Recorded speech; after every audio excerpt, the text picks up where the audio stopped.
Halo, assalamualaikum teman-teman semua. Mudah-mudahan kalian senantiasa dalam keadaan sehat, tetap semangat untuk mengikuti pembelajaran kita.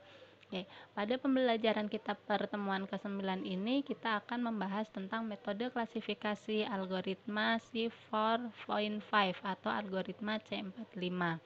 Ya, algoritma C45 ini salah satu algoritma yang digunakan dalam penambangan data atau data mining untuk menggali berbagai macam kesimpulan yang kita peroleh berdasarkan ribuan bahkan mungkin jutaan data yang ada. Okay. The idea of classification algorithm is pretty simple. You predict the target class by analyzing the training dataset. Artinya bahwa algoritma klasifikasi ini sungguhnya sangat mudah, yaitu Anda bisa memprediksi suatu hasil dari target kelasnya berdasarkan analisa dari dataset yang kita miliki. Ya. Metode klasifikasinya ini adalah untuk memetakan setiap himpunan atribut suatu objek ke dalam sebuah label kelas tertentu yang telah didefinisikan. Ya. Nah, di sini klasifikasi yang digunakan itu untuk tipe data yang bersifat biner maupun nominal. Jadi dari ribuan data yang kita miliki, kita akan memetakan atribut-atributnya ya, berdasarkan atribut-atributnya, kemudian kita akan mengelompokkannya ke dalam satu label kelas tertentu ya. Nah, seperti kita tahu bahwa klasifikasi dari metode ini atau metode klasifikasi dalam data mining ada beberapa diantaranya, yaitu algoritma C45 ini ya, kemudian algoritma Caney-Resnick-Brown atau KNN, ID3, naive Bayes, kemudian juga algoritma chart ya. Untuk naive Bayes sebelumnya sudah kita bahas. Nah, pada kesempatan ini kita membahas untuk yang algoritma C45 ya.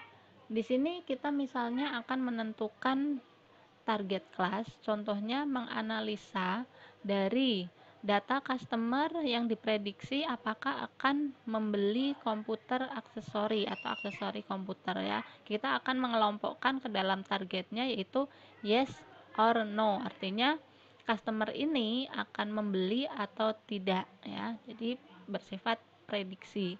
Atau bisa juga target kelasnya ini untuk mengklasifikasikan atau mengelompokkan buah-buahan berdasarkan ciri-ciri yang dimiliki ya, seperti warna, rasa, ukuran maupun beratnya ya. Jadi hasil akhirnya adalah kelasnya ini buahnya masuk misalnya apel, orange, cherry ataukah banana. Diambil contoh misalnya untuk warna.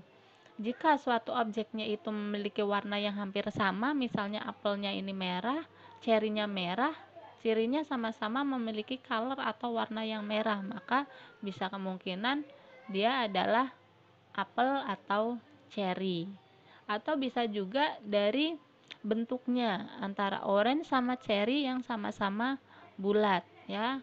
Kemudian dikelompokkan lagi yang sama-sama bulat ini ukurannya sama atau tidak size-nya ya, yang besar atau yang kecil. Kalau yang besar berarti kemungkinan nanti hasil akhirnya adalah orange. Apabila yang bulatnya kecil atau ukurannya kecil maka akan ke cherry.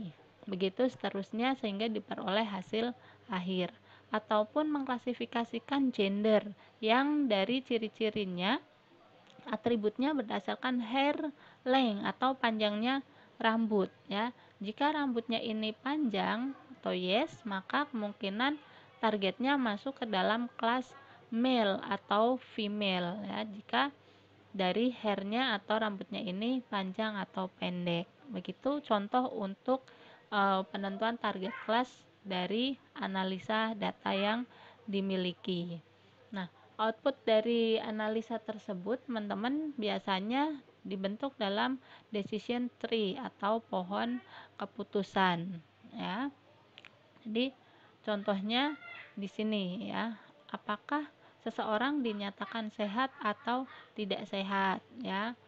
Kemudian di sini bisa berdasarkan jika umurnya itu kurang dari 30, kemudian suka makan pizza, maka kemungkinan dia tidak sehat.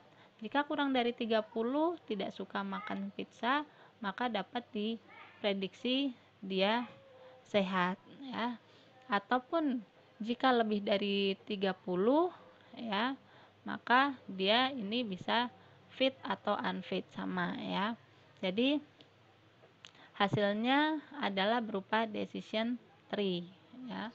Dari ilustrasi yang lainnya, teman-teman, di sini bisa juga bahwa algoritma C45 ini digunakan dalam data mining untuk klasifikasi decision tree, yang mana bisa menghasilkan sebuah pohon keputusan berdasarkan pada sampel data yang dimiliki. Contohnya di sini, teman-teman, ya. Ini misalnya pintu-pintu ini adalah sebagai data-data yang kita miliki.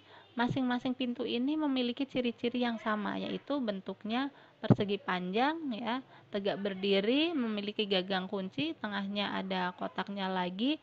Yang membedakan adalah warnanya, ya. Jadi di sini dari bentuk pintu yang hampir sama, memiliki handle yang hampir sama, ternyata yang membedakan adalah warna dari pintu tersebut, yang kemudian bisa di dalamnya menjadi target kelasnya berwarna atau tidak berwarna, gitu, ya. Itu adalah sebagai contoh sampel data dan keputusan yang dimiliki, ya. Algoritma C45 dahulu diperkenalkan oleh Mr. Quinlan sekitar tahun 1996, ya.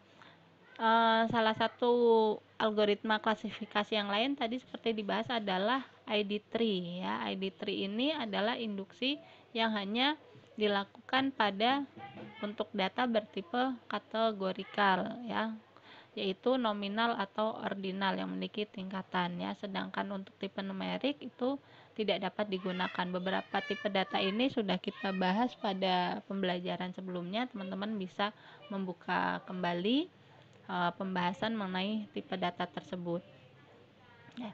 Di dalam algoritma C45 ini ada yang namanya syarat pengujian setiap node, ya. Ada 3 kelompok, ada yang memiliki fitur biner, ada yang memiliki fitur kategorikal, dan fitur numerik. Untuk fitur biner ini biasanya hanya memiliki 2 nilai berbeda di dalam sebuah node tersebut, ya. Kemudian kalau fitur kategorikal ini mempunyai beberapa nilai yang berbeda, yang mana nanti setiap nilainya akan dipecah lagi menjadi yang biner, ya. Kemudian untuk yang fitur numerik ini adalah sebagai perbandingan, ya.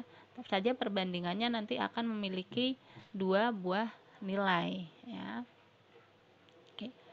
Secara umum algoritma C45 ini dalam membuat pohon keputusan, langkah-langkah yang dilakukan antara lain adalah memilih atribut yang nantinya akan dijadikan akar. Kemudian dari setiap node ini akan dibuat cabang yang masing-masing cabangnya ini memiliki nilai, ya. Kemudian untuk setiap kasus node dan cabangnya ini dibagi lagi seterusnya, sehingga masing-masing nantinya memiliki node yang mana hanya punya 2 keputusan, ya, atau 2 nilai yang tidak dapat dibagi lagi, yang semuanya sudah masuk ke dalam setiap kelas. Jika semua atributnya itu telah masuk ke dalam kelas atau telah memiliki kelas, maka algoritma tersebut proses perulangannya dapat dihentikan atau tidak lagi dibagi-bagi. Nah, ada beberapa istilah yang perlu difahami untuk nanti ke contoh sampelnya kita, contoh kasusnya, ya. Jadi di sini teman-teman akan memilih atau menggunakan sebuah akar atau root node, ya, berdasarkan pada nilai gain tertinggi, ya. Kemudian teman-teman akan melakukan perhitungan yang namanya entropi, ya. Entropi. Nah, entropi ini fungsinya untuk apa sih? Dari sini bisa diketahui bahwa jika tingkat homogenitasnya dari distribusi kelas itu adalah merupakan sebuah himpunan data. Jadi probabilitasnya itu untuk mengukur tingkat homogenitas, artinya tingkat kesamaannya ya. Jika nilai entropinya itu semakin tinggi, maka memiliki nilai kesamaan atau ciri-ciri yang hampir sama ya untuk satu kelas tersebut ya. Nah, adapun flowchartnya secara lebih mudahnya adalah kita menginput datasetnya, kemudian menentukan posisi V-nya ya, apakah menginput lagi, jika ya menentukan posisi V dan menghitung setiap gennya ya. Jika tidak, maka jika tidak ada data yang diinput lagi, selanjutnya adalah menghitung gen setiap atribut, kemudian menentukan cabang atau atribut yang memiliki gen tertinggi, kemudian membagi kasusnya ke dalam beberapa cabang dari atribut yang dipilih.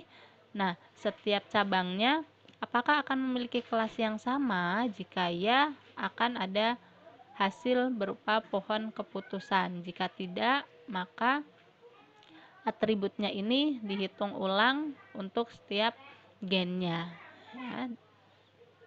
Nah, seperti yang kita bahas tadi bahwa elemennya ada istilah gen dan entropi ya.